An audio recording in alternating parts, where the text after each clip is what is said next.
क्या आप जानते हैं कि दुनिया के सबसे महान गुलामी से आजादी की कहानी कहाँ लिखी गई है? आपने कई फिल्मों में गुलामी से आजादी की कहानियां देखी होंगी, लेकिन ये सब एक असली घटना की परछाई है। निर्गमन की कहानी। ये कहानी सिर्फ इतिहास नहीं है, ये बताती है कि परमेश्वर आज भी गुलामी में फंसे लोगों को कैसे आजाद करता है, चाहे वो गुलामी पाप की हो, डर की हो या जीवन की विषम परिस्थितियों की। आज हम देखेंगे कि निर्गमन की वास्तविक यात्रा कैसे हम सभी की आंतरिक यात्रा से जुड़ी है और कैसे ये कहानी यीशु मसीह में पूरी होती है। परिचय। परिवर्तन की पुस्तक। निर्गमन की पुस्तक बाइबल की दूसरी पुस्तक है।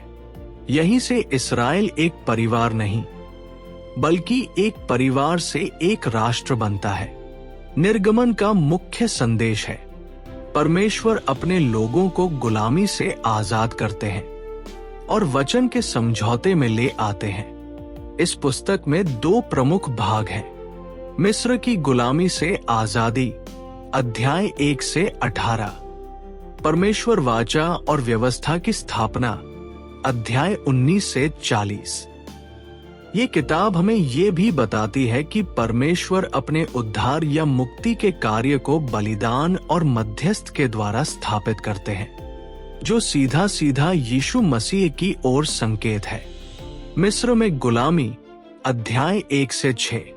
अब्राहम का परिवार मिस्र में बहुत बढ़ गया और एक बड़ी प्रजा बन गया। मिस्र के राजा फिरौन ने उन्हें गुलाम बना लिया। मनुष्य चाहे कितना भी शक्तिशाली क्यों न लगे, अगर वह परमेश्वर से दूर है तो अंत में घमंड उसे विनाश की ओर ले जाता है। लेकिन परमेश्वर गुलामी में पड़े अपने लोगों की दुहाई सुनते हैं। मूसा को बुलाकर वह उद्धार की योजना शुरू करते हैं।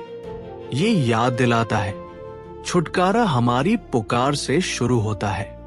मूसा की बुलाहट और फिरौन से टकराव, अध्याय 3 से 6। जलती झाड़ी में परमेश्वर का दर्शन। परमेश्वर अपना नाम प्रकट करते हैं, मैं जो हूं सो हूं। मूसा के माध्यम से परमेश्वर बताते हैं कि वो हर परिस्थिति पर नियंत्रण रखते हैं। उद्धार के लिए परमेश्वर एक दूत भेजते हैं। मूसा की यह भूमिका बाद में मसीह की भी भूमिका बनती है। यीशु सबसे बड़ा मसीहा जो मनुष्य जाति को पाप की गुलामी से आजाद करता है। 10 विपत्तियां, न्याय और उद्धार, अध्याय 7 से 12। फिरौन का हृदय कठोर था। उसकी कठोरता के परिणाम स्वरूप परमेश्वर ने 10 विपत्तियां भेजी। हर विपत्ति मिस्र के देवताओं पर परमेश्वर की संप्रभुता को घोषित करती है। अंतिम विपत्ति, जो कि पहिलौठों की मृत्यु थी, इसने पूरे मिस्र की महान शक्ति को हिला दिया। लेकिन पहिलौठों की मृत्यु की विपत्ति से इस्राएली बच गए, क्योंकि उन्होंने अपने घर की चौखटों में परमेश्वर की आज्ञा अनुसार मेमने का लहू लगाया गया था। मेमने का बलिदान ही उद्धार का रहस्य था। यही आगे जाकर यीशु में, जो कि परमेश्वर का मेमना था, प्रकट हुआ, जिसका लहू मानव जाति को अनंत काल की मृत्यु से बचाने के लिए बहाया गया। फसह का पर्व, मुक्ति और आजादी की रात, निर्गमन अध्याय 12। फसह का पर्व इस बात की याद दिलाता है कि उद्धार लहू के द्वारा मिलता है, कर्मों से नहीं। ये सीधा क्रूस की ओर इशारा करता है। इस्राएलियों का लाल समुद्र पार करना और असंभव को संभव करना, निर्गमन अध्याय 14। फिरौन की सेना इस्राएलियों का पीछा कर रही थी। सामने लाल समुद्र था, यानी सामने असंभव मार्ग और पीछे मौत। परमेश्वर ने लाल समुद्र को 2 भाग किया। इस्राएली उसमें से सूखी भूमि पर से पार चले गए और मिस्र की सैन्य शक्ति वही समाप्त हो गई जहां हमारा रास्ता बंद होता है। वहीं से परमेश्वर का रास्ता शुरू होता है। जंगल की कठिन यात्रा और विश्वास की परीक्षा। निर्गमन अध्याय 15 से 18। इस्राएलियों का कुड़कुड़ाना, शिकायतें, भूख, प्यास, डर। परमेश्वर हर बार समाधान देते हैं। भूख के लिए स्वर्ग से मन्ना, प्यास के लिए चट्टान से पानी, युद्ध में विजय। ये हमें सिखाता है उद्धार मिलने के बाद स्वभाव बदलने की यात्रा शुरू होती है। व्यवस्था या परमेश्वर का कानून। निर्गमन अध्याय 19 से 24। सिनै पर्वत पर परमेश्वर खुद को मूसा पर प्रकट करते हैं।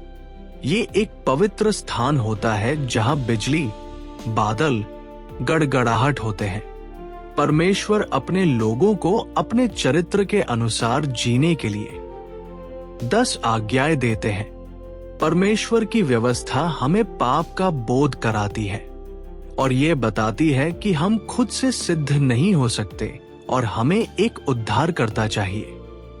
तंबू में परमेश्वर की उपस्थिति। निर्गमन अध्याय 25 से 40। परमेश्वर अपने लोगों के बीच निवास करना चाहते हैं, इसलिए वह इस्राएलियों को तंबू बनाने का निर्देश देते हैं। तंबू में की हर वस्तु, कुर्बानी की वेदी, भेंट की रोटी, सोने का दीपदान, अति पवित्र स्थान, सब यीशु की ओर इशारा करते हैं। यीशु ही मार्ग, सत्य और जीवन है। अंत में लिखा है, परमेश्वर की महिमा तंबू पर उतर आई। ये घोषणा है, जहां परमेश्वर की उपस्थिति है वहीं सच्ची स्वतंत्रता है। निष्कर्ष, निर्गमन हमारी कहानी है। निर्गमन केवल इस्राएल की नहीं, हर मनुष्य की कहानी है। गुलामी से आजादी तक और आजादी से परमेश्वर की उपस्थिति में आने तक की। अगले वीडियो में हम व्यवस्था के बारे में सीखेंगे।